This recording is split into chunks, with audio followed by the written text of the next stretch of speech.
Well, I wanted to go in the agency business, New York, and there was only one agency I wanted to work for, and that was Young and Rubicam.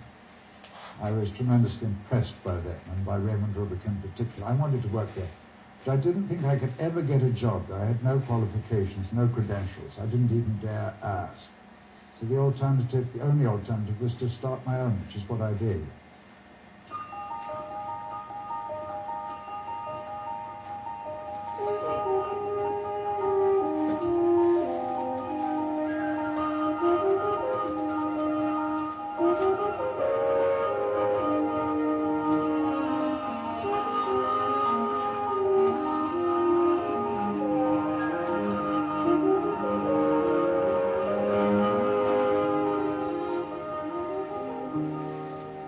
What was your first job when you came to the United States? I had terribly good luck. I had to get a job in a hurry because I was staying at the St. Regis Hotel and I only had $10 left. And I was offered a job by George Gallup, Ted Gallup. He hired me to go to Princeton and do some research for the motion picture industry. The greatest break I ever had in my life. If you ever go to a country that you don't know anything about, to work, start by getting a job in the local Gallup poll. You'll learn a lot from it about the people who live in the country, the natives, and what makes them tick and what their habits are and what they think. That happened to me. I got working for Gallup at Princeton. What did you learn from Gallup that was most helpful, David? Oh, I learned so much from Gallup. I suppose the most I've learned the research business, but in particular, he taught me the concept of analyzing the factors which make for success in advertising and the factors which make for failure.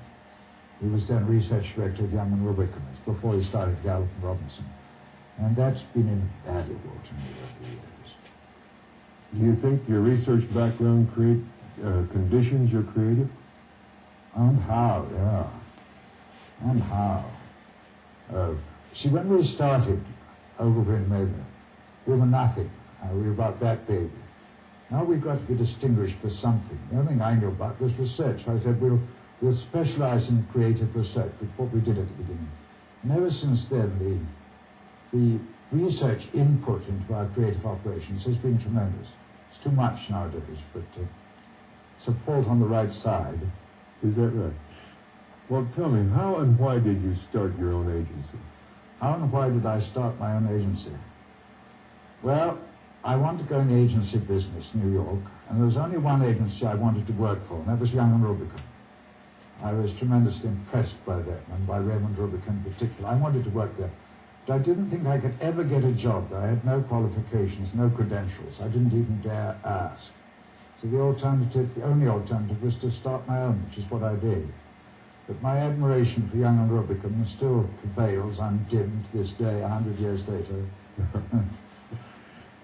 When did you feel that Ogilvy and Mather was really beginning to be a successful agency?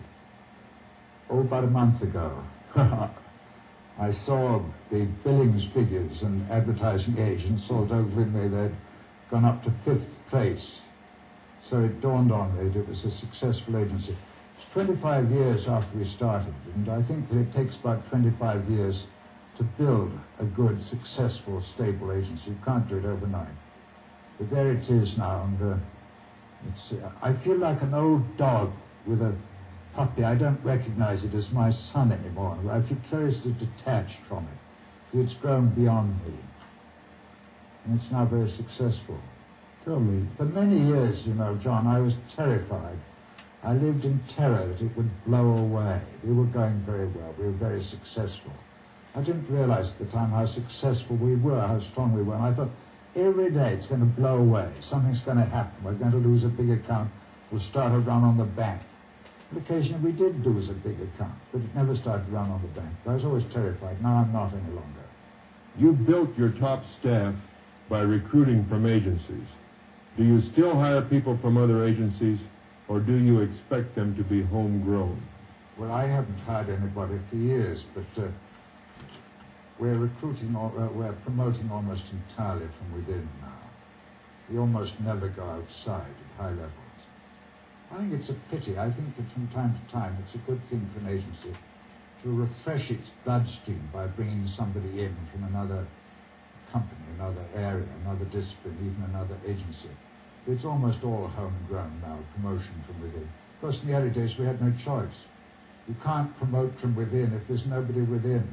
What probably distinguished the agency most in its early years was its distinctive creative work. Can we look at some of it now? Beginning with the Guinness Guide to Oysters. I was the research director in our agency, and I'd never done any creative work, and we had to do an ad for Guinness and oysters. And I was going home. I lived in Old Greenwich, Connecticut in those days, and I was on the train going home one night, and I suddenly had an idea for an ad, which was to be a guide to oysters. And I was so astounded that I would have an idea that I got out of the station, out of the train at the next stop, and called in the office and said, "You won't believe it, I've had an idea." And this was my first advertisement, the Guinness Guide to Oysters. It led to a series, Guinness Guide to Game Birds, to Steak, to other things, to cheese. It was my first advertisement, and it appeared only in the New Yorker. Most of our ads in those days only appeared in the New Yorker. That was the first one. I think that was a good ad. Now the Hathaway shirt, the man in the Hathaway shirt. Yes. We were hired by the Hathaway Company in Waterville, Maine. The head of Hathaway came in to see me. He said, "We're 106 years old and we've never advertised. We're going to start advertising. Will you do it?" I was very crass in those days. I said, "How much? What are you going to spend?" He said, $30,000. Well, a tear fell from my eye. He said, "I'll tell you what, I know it's very small, but if you'll take the account, I'll make you 2 promises. I'll never change a word you write, and I'll never fire you." So we started advertising Hathaway shirts, and we did the account advertising for about 20 years, and never changed a word we wrote. And this is the first ad, the man in the eye patch. Here's where research came in handy. I'd read a book called Attention and Interest Factors in Advertising by Hal Rudolph, who'd been the research director in the wonderful Getchell agency. And he'd got a factor which he called story appeal in picture. And he showed that the more story appeal there was in a picture, in a photograph, the more people would look at your ad. So I wanted to do an ad for these Hathaway shirts. I wanted to find this magic ingredient of story appeal. So after dinner one night at home, I sat down, wrote 18 ideas for this Hathaway advertising for the story appeal element. The 18th was the eye patch, and that was the one we used. And that lasted for 19 years, that campaign. Because it's pretty good advertising apart from this, the eye patch. The copy is very good. It's all about the product. We don't mess around.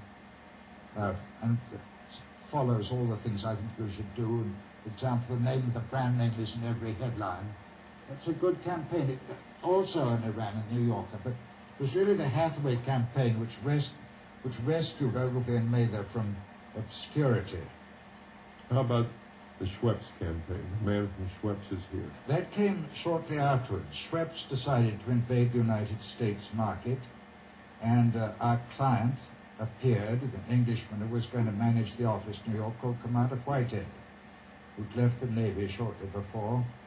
And I met him, and we persuaded him to be the sort of personal embodiment of the image of Schweppes to appear in all the advertisements.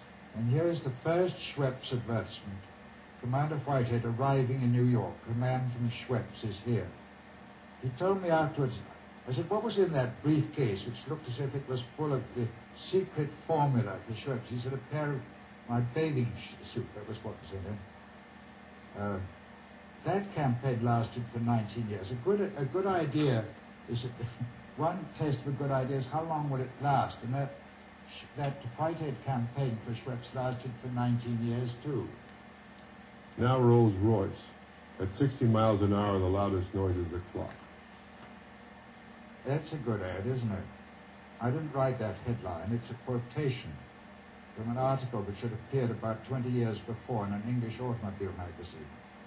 That's a good ad. I didn't know anything about automobiles in those days, but when we were hired by Rolls-Royce, I spent 3 weeks reading up on Rolls-Royce and came across that observation. Good ad. All all facts, no adjectives, all specific. Sold a lot of cars. Leo Burnett admired that ad very much. And I think more than anything else, it led to us getting the Shell account. Well, that's the next advertisement. Shell, one of the bulletin ads. Yeah. Yeah, this is one of the first ads we did for Shell in newspapers. We were running about 5 of these a week. In those days, Shell was using all the media before we went to work for them. Newspapers, magazines, television, radio, outdoor. And they didn't think they ought to be using so many, and asked us if we should drop one of them. Well, we went and talked to all the people in Shell and said, if you had to drop all, or just one medium, which would you drop? They all gave the same answer. They said, we'd drop newspapers. Imagine their surprise when we recommended that they should use only newspapers. That's what they did for a year. We had 3 or 4 of these big ads a week. They worked, along with 2 other very important factors in our marketing mix. This Shell campaign arrested a decline in share market which had been going on for some years. We were the first people, as far as I know, who ever actually advertised the gasoline. There'd been a lot of gasoline advertising before, but we talked about the product. And we told people what went in the product, all the ingredients in a gallon of gasoline, and of what they did for you. I'd always thought until then that gasoline was brought out of the earth by an oil well and put in your car. But it's more complicated than that. There's a lot in it. We explained all this.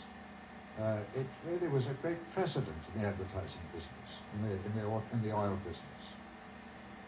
Well, after we'd been advertising Shell gasoline in newspapers for a year, we started in television, and we did these mileage commercials. Here is one of them. It's a long commercial and a very expensive commercial. I'll show it to you. These are the tracks of the Santa Fe, stretching west through Arizona. Indian country here, the land of the Navajo. Near at hand, the petrified forest, tree trunks 160 million years old, long since turned to stone. Up ahead, the fantastic rocks of Oak Creek Canyon. Now our tracks turn south, curving through the mountains, past the old ghost towns. Finally, the tracks unwind, 24 miles, straight as a rifle shot. Now the tracks are cleared, not for a train, but for an automobile. In a moment, engineers of the Shell Oil Company will send this car down these straight rails in an unusual demonstration of gasoline mileage. Top quality gasolines are blends of various ingredients. Each is there for a reason. We're about to demonstrate a mileage ingredient called platformate. First we try Super Shell, but with platformate left out. 1 gallon. We start and let her go. No hills and no traffic to affect mileage, and no driver. Let's see how far we get without platformate. Half hour later, out of fuel, coasting to a stop. Let's mark the spot, go back to the beginning, and try Super Shell with platformate. 1 gallon. Same Ford Galaxy, same speed. If platformate really works, we ought to go farther. Here's where we stopped before, but with platformate, we keep right on going, more than a mile farther. That's why we blend platformate into Super Shell. We do everything we can at Shell to make our sign stand for excellence in the products we bring you, in the service we give you, at Shell stations everywhere. May we now look at Puerto Rico, the advertisement with the empty room and the cello? That's a good ad, isn't it? Wonderful. It's another example of story appeal in the picture. The obvious thing would have been to show Pablo Casals sitting there playing the cello. But instead we show this empty room with the cello leaning against the chair. That's story appeal. Why is the room empty? People want to know. And they go over here and read the copy, and that's all about the product, the Casals Festival. When they've read the copy, they call their travel agents and buy a ticket. That Puerto Rico campaign of ours, which has been going on, off and on, for more than 20 years led directly to our getting hired by Sears Roebuck in Chicago. And here's one of our first Sears ads, how to buy mink at Sears. That's a good ad, using an essentially editorial format, one of a long series. Now, how about Dove? We started advertising Dove about 20 years ago, and that campaign didn't change much for 20 years. It's been a very successful product. It's got a good margin. We started off so much in the New Yorker with fancy campaigns like Hathaway and Rolls-Royce and Guinness. And I remember one day a delegation came to see us from Procter & Gamble in Cincinnati. They came into my office. They were scouting us. They were wondering if they should give us a brand. I'm very excited to get a visit from Procter & Gamble. I got all these New Yorker sophisticated ads pinned up on our bulletin board. And the Procter people kept on looking. I thought, oh my God, there goes the ball game. They'll never hire us. They'll think we're only good advertising to the carriage trade. I said, don't look at those ads. And the man from Procter, one of them, said a thing I liked very much. He said, we assume that if you're as good at solving that kind of problem as you are, you'll be good at solving other kinds of problems equally well. I thought they were going to hire us, but the following day we got hired by Lever Brothers in New York, so they got there first and we went to work for them. Of course, they had the great advantage that Lever Brothers is in New York and Cincinnati is a long way away. In those days, you went there by train, it took forever, so I didn't have to go to Cincinnati for the rest of my life, 2 or 3 times a week. Can we see some commercials you've liked? Beginning with the Maxwell House percolator commercial. I'm glad you'd suggest that. That's one of my favorites. Marvelous Maxwell House commercial. That ran on the air for years. Here it is. Smells good ground coffee. That's Maxwell House coffee. Listen to the sound of the Maxwell House coffee pot at work.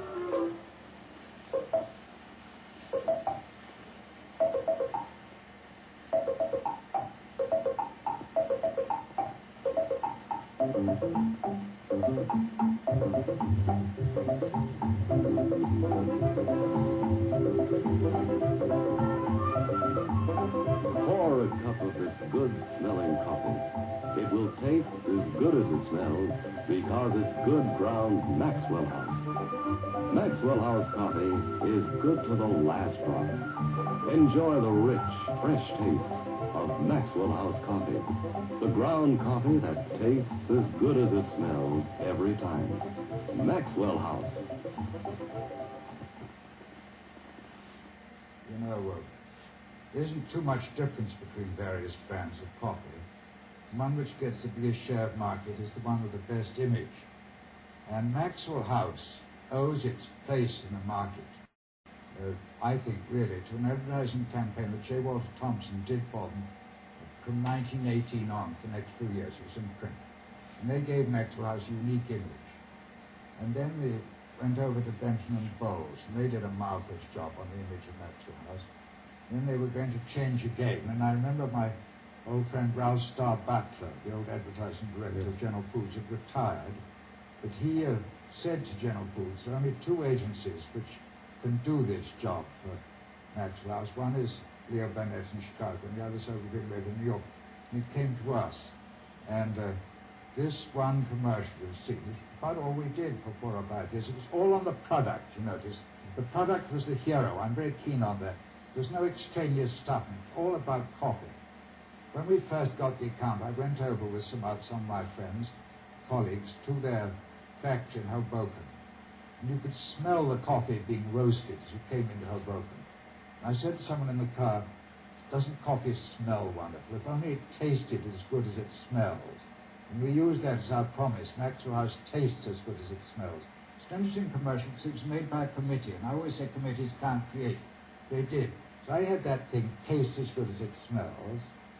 And somebody else, either Reva Corder or Dave McCall, had the idea of the perking coffee pot. And the 3 of us got together on that commercial, which just proves that there are no rules. Committees can create. Here's one of our other early commercials for Pepperidge Farm Bread, their first television commercial. There's something in this commercial which I like particularly. You see the old baker driving up the lane with a pair of white horses. It was an idea I had in my sleep. I dreamed it. And I woke up. I had the good fortune to wake up at 2 o'clock in the morning and wrote it down. And that went into the commercial. Howdy, ma'am. Can't stop now. Got to deliver Maggie Rutkin's new Pepperidge Farm frozen pastries. Ever hear the like? Frozen puff pastry. Say you want old-fashioned home-baked apple turnovers. You just open up a package of them new puff pastry turnovers from Pepperidge Farm, pop 'em in your oven, still frozen, mind you, and watch 'em rise. When they get flaky and sort of golden brown, they're done. Maggie's making puff pastry in apple, blueberry, raspberry, and lemon turnovers. But puff pastry ain't all she's making. There's apple strudel, the likes of which you've never set your teeth into. Love that apple strudel. And a horse by that name once. Say, pick up a batch of Pepperidge Farm frozen pastries at the store, huh? They taste mighty good, 'cause you bake 'em yourself.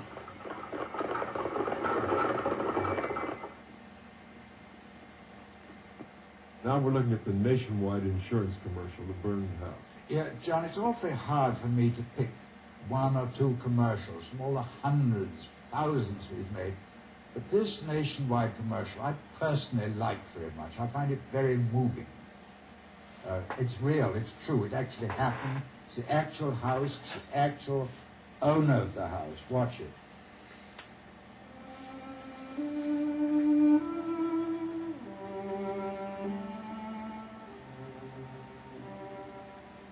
Ruined.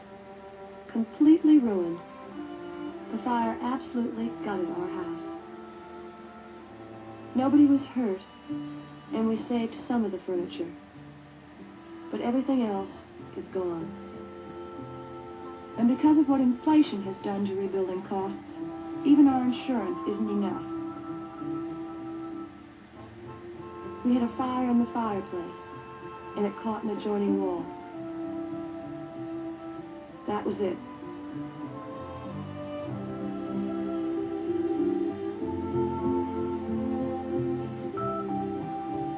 I had just had a baby.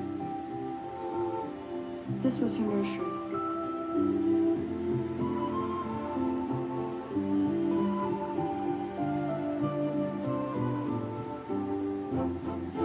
Upstairs, gone. Completely destroyed. Insurance gave us every penny they said they would, but it's not enough. Thanks to inflation, we were 40% underinsured. Because of this, Nationwide Insurance has a homeowner's plan that keeps pace with inflation, monthly, whether building costs go up or down. It's based on U.S. Department of Commerce cost indexes, and it helps make sure that if your house burns down, you get it back. Homeowners insurance with inflation protection, part of Nationwide's blanket protection for your family or your business. We're trying to sell it as is. The land's good.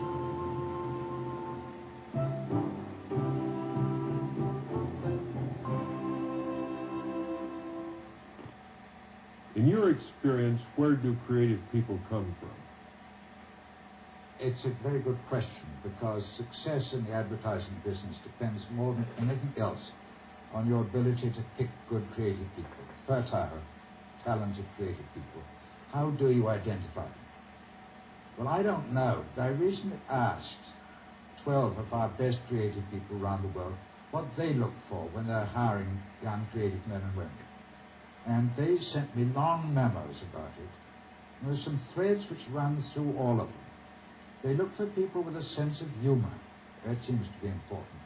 They look for people who show curiosity about a lot of subjects. They look for people who will stick to their guns, who aren't pushovers. They look for people who have original minds. They look for hard-working people. I always look for people interested in advertising and who've read about advertising. They're articulate on the subject. They don't do it because it's the only thing they can do. There are many other things we look for. It's a long list. And it's still very difficult. Do you think creative skill can be taught? Up to a point, yes. You can teach people their trade. You can teach people what factors make for success, where to look for good ideas, what things to avoid because they don't work. You can't teach a native talent, I think. But yes, by and large, you can teach it. And teaching is very important. Most teaching, when I first came into the business, most teaching agencies today is what's called on-the-job training. You're supposed to learn as you go along from your boss. If your boss doesn't know anything, how the hell can he teach you anything? Is generally the case. And advertising is being taught, certainly in our outfit today, in a more formal way. We've organized our corpus of knowledge into a series of audio-visual presentations we call Magic Lantern shows. And I find that a very useful teaching aid. Well, yes, you've gone probably farther in codifying your ideas about the creation of advertising, making it effective than almost anyone else. Do you find this is acceptable to writers and art directors? Well, John, first of all, I must say they aren't my ideas. We spent a king's ransom on researching the reaction of consumers to advertising. And from that we distill factors. And what we're telling people is not my ideas. We're telling how the consumer reacts to different stimuli. What is the second part of your question? Is it acceptable to writers and art directors? Well, it's acceptable to some, and it's anathema to others. And if it's anathema to the ones they don't like it, good luck to them. They can go and work somewhere else. But I think most good creative people have a beer-burning curiosity. And if we can tell them what works and what doesn't work, they're happy to know and find out. Some do resent it, some resist it. I don't quite understand why. It's something deep within them. It's unconscious. Recently, I was talking to a copywriter who told me he'd never read a single book about advertising. He would prefer to rely on his own instinct. And I said, look here, supposing you've got an acute appendicitis. You have to be operated on tonight. Would you like to have a surgeon who's read some books of anatomy and knows how to do that operation, or would you prefer a surgeon who refused to read all books about anatomy and relied on his own instinct? Why should a manufacturer bet his money, perhaps the future of his company, on your instinct? And I've found always that the best creative people are the ones who study it the most and are most interested in our codification of principles, which of course changes all the time, but not as much as you'd think. Let me ask you, in picking creative people, does academic background matter? Claude Hopkins, who's had a great influence on me, who's been in his grave for about 40 years, Claude Hopkins believed that anybody with a college education should be disqualified from creating advertising because he was a fancy Dan from college, automatically couldn't talk to the American mass market. Because since then, the American mass market's become much better educated itself, and you talk down to them at your peril. Education, I don't know. I like people with well-furnished minds. I don't care whether they got it in college or whether they got it selling newspapers or delivering milk. Education, I haven't got a college degree myself. I suppose it could be said that all Ogilvy advertising relies strongly on rationality, that is, detailed reason why advertising. I say this, if you're going to advertise a product, imagine that you're at a dinner party, and the woman next to you says, I have to buy a new car. Have you any advice to offer me? Which car should I buy? And I tell her that I think she should buy a Mercedes-Benz. She happens to be the one we advertise. And she says, why a Mercedes-Benz? Well, I don't sing to her in rhyming couplets or try and put a mirage of hidden persuasion over. I give her rational reasons why she should buy a Mercedes-Benz. I don't insult her intelligence. And when you advertise, you're talking to one consumer, one woman, or one man. And put in your ad what you would say to that person if they said, which brand should I buy? I started life as a door-to-door salesman in Scotland for kitchen stoves. I had to ring the bell, the housewife came to the door. I had to talk to her about my product and why she should buy it. That had a profound influence on me. And most brand selection is not done at the unconscious level, it's done at the conscious level. Consumers know exactly why they're buying this product. Of course, there are some products for which you can't do reasonable advertising. It's difficult to do reasonable advertising for chewing gum and beer. Although beer, Claude Hopkins got a beer account, you know, and he wrote a 9-page solid copy at Schlitz about the character. But there are some things that you can't do reasonable advertising. It's hard to do it for cigarettes, it's hard to do it for beer. There are some situations where it's better to use emotion or humor or whatever it may be. But an awful lot of advertising can and should be reason why serious grown-up stuff. You know, the more you tell, generally, the more you sell. That's been demonstrated in research for department stores. David, didn't you once say, if you had nothing to say, sing it? Yeah, well, I hear all these singing song things on the TV. I can't hear what they're saying. The words are inaudible to me. I say to our people, if you insist on singing your advertising message, okay, record it and then play it to a few people. And when you ask them, what did it say? And if they can't tell you what the music says, what the words say in the jingle, try again. It's got to be intelligible. But look here, John. Supposing you're a housewife, and I ring the bell of your door, and you come to the door, and I start singing at you. You'd think a lunatic was outside. Supposing you went into a store and wanted to buy a frying pan. You go up and say to the salesman, may I have a frying pan? He starts singing at you. What do you think? We've got some research on that. Generally speaking, in advertising, commercials with voice-over sound under the words don't do so well. I'm wrong about that. I know I'm wrong. It's perhaps because I'm so old. Almost all our commercials have music in them today. We've got a wonderful music director, and good luck to them. They're doing it better. What about the balance between creative and account executives? The balance between creative and account executives. Well, it isn't a balance. It's out of balance. In most agencies, including our own, and most offices around the world, the account executives outnumber the copywriters by a ratio of 2 to 1. If you were a dairy farmer, you kept cows, would you employ twice as many milkers as you have cows? In the agency business today, as far as I remember, only about 1 in 10 of the employees is in the creative department. I just don't think that's right. Incidentally, John, I don't believe in this specialization. Who said that there's one breed of cat which is an account executive, and then there are the creative people? They're quite different.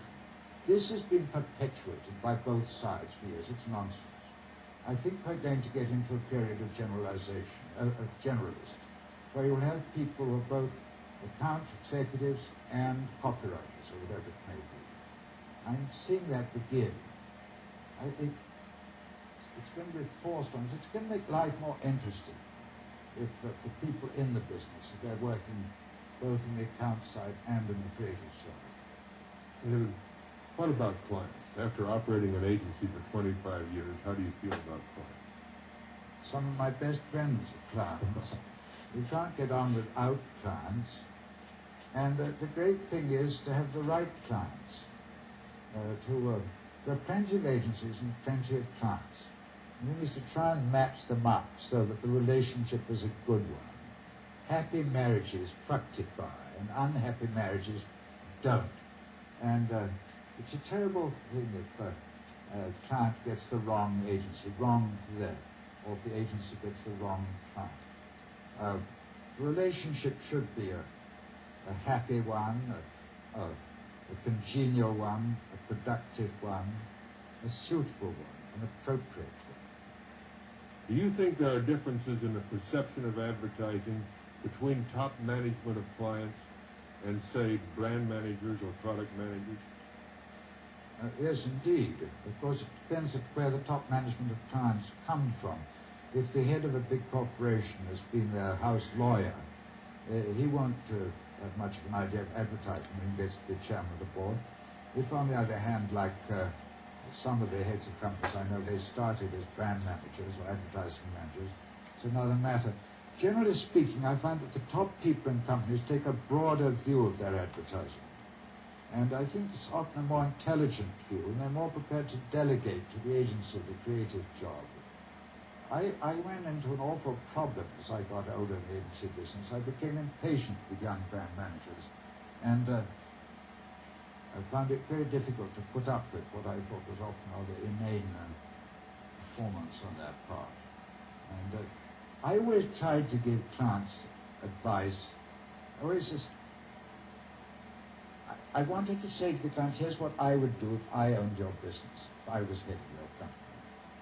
And a lot of agencies, don't like the client taking any part in the advertising. They want to keep them outside. A lot of creative people are awfully resentful of any intrusion by a client into the creation of the advertising campaign. I think that's very heartless. After all, it's the client's money, and it's the client's product, and it's the good name of the client. Shouldn't he be allowed to say it? It's inhuman. Here's an ad. If you don't like it, you're down. Don't you change a word. It's him you're advertising. And it's his product. It's his money. It's his company. I think that I've had some very good relationships with clients where we were doing cooperative jobs. The head of the Hathaway shirt company for many years, Ellerton Jette, he used to send me deluge with ideas for Hathaway ads. I'd get, say, 10 a month. And I'd throw most of them away. They were lousy. But every 10th I'd use. He said to me one day, do you mind my sending you ideas for ads? I said, so long as you won't tell anyone where I get my ideas, I love it. There's been a tendency to think that more and more marketing expertise has tended to move to the client from the agency. Is this your experience? Yes, it is. Because it started out like that. Years and years ago, all the marketing, the word didn't exist in those days, was done in the client organizations. The agencies just did ads. And then Rubicon started. He called it his merchandising department. We would call it marketing. He started. Sure. Same thing. And for the last few years, the clients have been taking it back. And, of course, we're all recruiting from the same pool. In the agency business today, we go to the Harvard Business School, Northwestern, Wharton, wherever it may be, and recruit. And our clients go to the same place and recruit the same people. And the clients, brand managers, product managers, and the agency account people are interchangeable. And more of it is, I don't know if this is going on, if it's getting more, but it certainly is truer today than it was 25 years ago. The clients are doing more of it, and the agencies less of it. Is it a good thing? I don't know whether it's a good thing or a bad thing. I think it's better not to duplicate the function. We're pretty sure who is responsible for what. I'm sorry to say there's a lot of advertising managers around the world, and I think it's increasing. Rather small-minded people who are looking at the whole advertising thing through the wrong end of the telescope. They're looking like that to see how small, their chief conception is, preoccupation, how small amount of money can I pay my agency? It's very stupid, it's very short-sighted. Turn the telescope around and say, how big a result can I get out of the agency? My friend John Capel says he's seen one advertisement sell 19 times as much for a product as another ad for the same product.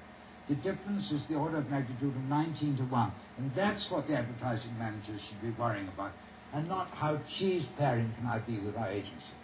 This is a very serious disease. And the advertising managers who play that wrong end of the telescope thing, how little can I pay the agency, they do their companies irreparable damage. It's time somebody pulled the whistle on them. You didn't originate the fee system of compensation, but you clearly preempted the protagonist position. How do you feel about it now? I tell you why I preempted the protagonist position. When we got the Shell account, we were asked if we would handle it on a fee. We were told we had to handle it on a fee. So I agreed to it, against the advice of some of my elders and betters in the advertising agency world. And I thought, this is going to leak out. You can't keep this a secret. And when it leaks out, people are going to say Ogilvy and Mather got that account because they cut the price, which wasn't true. So we came out with it. We made a clean breast of it and told the advertising world at large we were doing our fee. Actually, our fee was bigger than the commission. Our client said to us, I want to pay by fee, not by commission. I want, when you come to me and say spend more on advertising, I don't want to suspect your motive. And he said, I don't care what the fee is. It's immaterial. Charge what you think you need. So that's what we do. What's the second half of your question? Do you still feel like a protagonist for the fee, David? Oh, I'm bored to tears with the subject, John. Well, we got that fee thing going more or less, and then more and more of our clients went on a fee. And I got so sick of it, because whenever I go and see a client, all they want to talk about was our system of compensation. It's so arid. I didn't want to talk about that at all. I want to talk about advertising. If you go and see your lawyer, and all you discuss with your lawyer or your doctor is the fee, about how you're going to pay it. So I got fed up with it. I don't care how people pay, as long as they pay us enough, as long as we can make a decent profit out of it. Let me ask the question again. Do you hire people from outside? Well, you know, when you hire people from outside, it's very important how you did it, how you do it. We had a board meeting some time ago, and when we sat down, every director had at his place one of these Chinese dolls. And I said, open it. I said, that's you, open it. So they opened it, and the doll got smaller and smaller, and they opened it up, and each one got smaller and smaller. And finally, they got to the very inside, this little tiny doll in here, and in it they found a little motto, which I had written, and I'll read out and tell you what it says. They unfolded it. It said, if you always hire people who are smaller than you are, we shall become a company of dwarfs. If, on the other hand, you always hire people who are always bigger than you are, we shall become a company of giants. So let's go up from there rather than down and be dwarfs. Hiring from outside, I think I practiced what I preached. I hired Jock Elliott, who was much bigger than me, and Andrew Kershaw, S.D. Stoll before them. Try and hire people bigger than you are. You've got to be fairly secure psychologically to run that risk, but it's worth doing. But most people, when they hire outside, they get smaller and smaller and smaller and smaller. It doesn't take long before they get kind of dwarfs running around. May we talk about media for a moment? Do you think advertising on television is a good idea? What do you think of television in the United States? I don't know if we're talking about programming or commercials or what. Advertising on television, of course, is certainly a terrific advertising medium for a great many products, but perhaps for most products, nothing like it for moving merchandise. Whether it's good for the body politic in general to have advertising on television is another question altogether. Someone said the other day, the sound of selling is the dirge of our times. And if you've got the box on for 4 or 5 hours a day, which is what most people have, they're simply deluged with commercials, and I don't particularly care for it. The interruption of wonderful programs with commercials, I don't much care for it. In Europe, it's much better controlled. In France, for example, the commercials don't interrupt the programs. They become between the programs. Same thing in Germany. European countries don't have the clutter that there is in American television.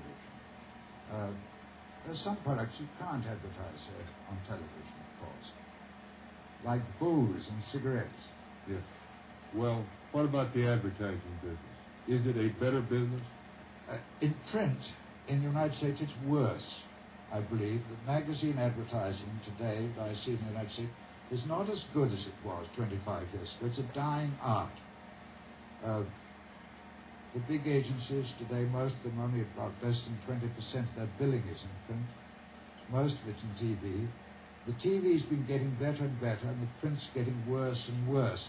This is getting to be a very serious problem. I was talking to a big international advertiser there, a huge worldwide company, and they said, we've got products which we want to put in magazines for various reasons, one of them being that the budgets aren't really big enough for television. We can't find agencies which do good print advertising. It's a dying art. They don't know anything about it.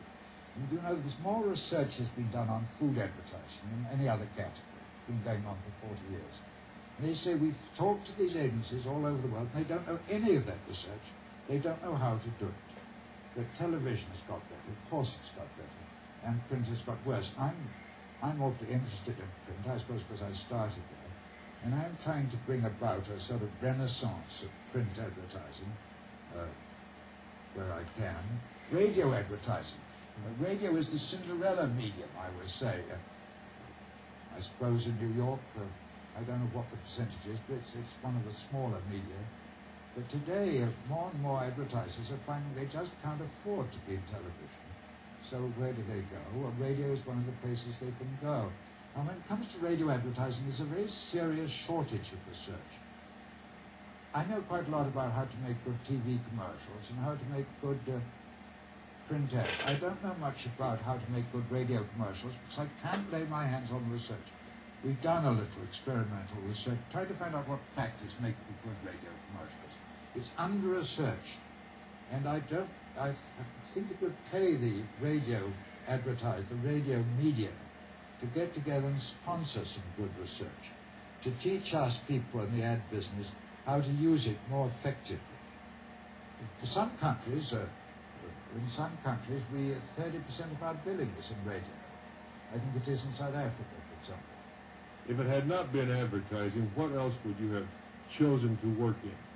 Well, I would have had to try and find something else I could do. I would like to be an archaeologist. I wouldn't have been good at it. I would like to be a history professor. I flunked that. It's what I started out with. God knows what I would do. I'll tell you an interesting thing. I don't know if you know what your IQ is, but I found out what mine is recently. I bought a book on the IQ. And at the back there were several tests, and I administered them. I did the first one. Well, I knew I wasn't going to be 170, which is a genius. I thought maybe 140, 145, which is what a good lawyer might have. And I did this first test, and I looked up, and I said, oh my God, there's some mistake. And I did 6 of them. I got the same result every time, 96, which is par for ditch diggers. Thank God I didn't know that when I was a kid, because I'd have gone out and been a ditch digger. For a few days after I made this awful discovery, I was miserable. But then I thought, no, I've gone through life carrying this awful handicap of being so dumb, and I've managed to do very well in spite of it. Hooray for me. I don't know what the hell I would do. I don't suppose I'll ever have a chance to find out in this other second incarnation. You're often credited with having invented the concept of brand images. Is this correct? No, it isn't correct. I know I'm credited with that. What happened was there was an article in the Harvard Business Review on the whole concept of brand images, and I read it. I had to make a speech to Foy's meeting shortly after, and I didn't know what to talk about. And very few people have read this article in the Harvard Business Review, so I took it and made a popular speech out of it, reached a much larger audience. And that sort of put the brand image concept on the map. It was their thought, their idea, their research, their scholarship, and my evangelism to put it on the map. And of course, some other things, there's a lot of trouble because a friend of mine, when I said, my God, he was son of a bitch. Our clients keep on calling us up now and saying, what's our brand image? What are we to say? But I'm very keen on the whole idea of brand image, and it's not considered enough by advertisers as much as it ought to be. Generally speaking, the brand with the most favorable image is the one which gets the biggest share of market in the long run. Speaking of brand image, is it difficult to research? It's not only difficult, it's impossible, really. I mean, it's impossible to... Most commercials today are being tested for recall. One commercial is tested once for recall. I don't know any advertiser, any client who believes in this system. I don't know any agency which believes in it. I don't know any creative person who believes in it, and they all go on doing it. I don't know why. It's very demoralizing. But if you accept the idea that the image of the product is a long-term, serious, determining factor in its success in the marketplace, you've got to put advertising out which will create or burnish that image over a period of many years. There's no research technique known to man which will predict that. You've got to use judgment. And judgment is an unfashionable word today in the advertising business. They all want to use research. And someone said, it wasn't me, I think, they use research as a drunkard uses a lamppost for support and not for illumination. But this is a very important thing. You cannot use research to predict which of, say, 6 campaigns or 2 campaigns will in the long run do the most for the brand. And you've got to use judgment. And there again, I think it's not a job for kids that. I think that the more mature, more experienced advertising people, like the heads of public companies and the old geezers in the agency business like me, probably have a better judgment for long-term effects of an advertising campaign than the beginners. You are also credited with inventing the concept of positioning. Is that correct? No, it isn't. I never invented the concept of positioning. It's a big buzzword today. Wherever I go, all our offices, everybody talks about positioning from one to another. They none of them mean the same thing. They don't. I wrote to the heads of all our offices the other day and said, please send me a telex defining what you mean by the word positioning in 15 words or less. I've got a fairly wide range of definitions. Positioning, I've no doubt, is very important. I'll tell you a curious thing. You can have correct, optimum position and still come out with an advertising campaign that has no effect at all, or even a negative effect. And you can have very remarkable advertising, which may not be right in terms of positioning, but can still sell an awful lot of the product. I've had about 10 great ideas in my life, advertising ideas, which isn't many, it's more than most people have had, but I've had about 10. And I never heard of position before the time I did that. But it's sort of the great thing today. It's all the rage. It's all the fashion, position. And I know it's important, but oh my God, it's been overdone. It's been overused. And a lot of positioning things, when the positioning is finally decided after months of philosophical discussion and debate, often the positioning statement becomes the advertisement or the commercial. It's dead. There's no idea. There's no life in it. I didn't invent positioning. I'm always preaching in favor of it, but I didn't invent it. Have you any advice to offer young creative people on how to create good advertising? Advice? I talk for hours on this subject. First thing I say is be more ambitious. Don't bunt. When you get a job to do a storyboard or an ad, try and hit the ball out of the park every time. Don't bunt. Compete with the immortals. If you're going to do an automobile campaign, try and make it the greatest automobile campaign that any agency's ever done at any period. You won't always succeed. Reach for the stars, as Leo said. Sometimes be more ambitious. That's the first thing. The next thing is know your product. Study your product. Really work on knowing about the product. The more you know about the product, the more likely you are to sell it. Study the precedents. What other agencies have done, what campaigns they've done for similar products, and know all about that. Work like a son of a bitch. Work hard. Try and use your unconscious. Most great ideas come from the unconscious. And it's pretty hard if you're sitting in an office to have your unconscious throw ideas up to you through the telephone lines. I never wrote an ad in my life in the office. I always did it at home. At night, generally, after dinner. Maybe I had a good bottle of wine, which helps you get in touch with the unconscious. Or shaving, then you get in touch with the unconscious. But ambition is the key. Try and do remarkable work. Try and be great. And don't present anything unless you've got a great idea. I say to people when they want to show me some campaign, before I look, I say, have you got a great idea? And if they say no, I say, well, I won't look at it. Go away and try and get a great idea. Try and get great ideas. Great ideas that nobody's ever had before for the last few years. But ambition, it's the lack of ambition which cripples most people and makes them so pedestrian in the advertising creative business.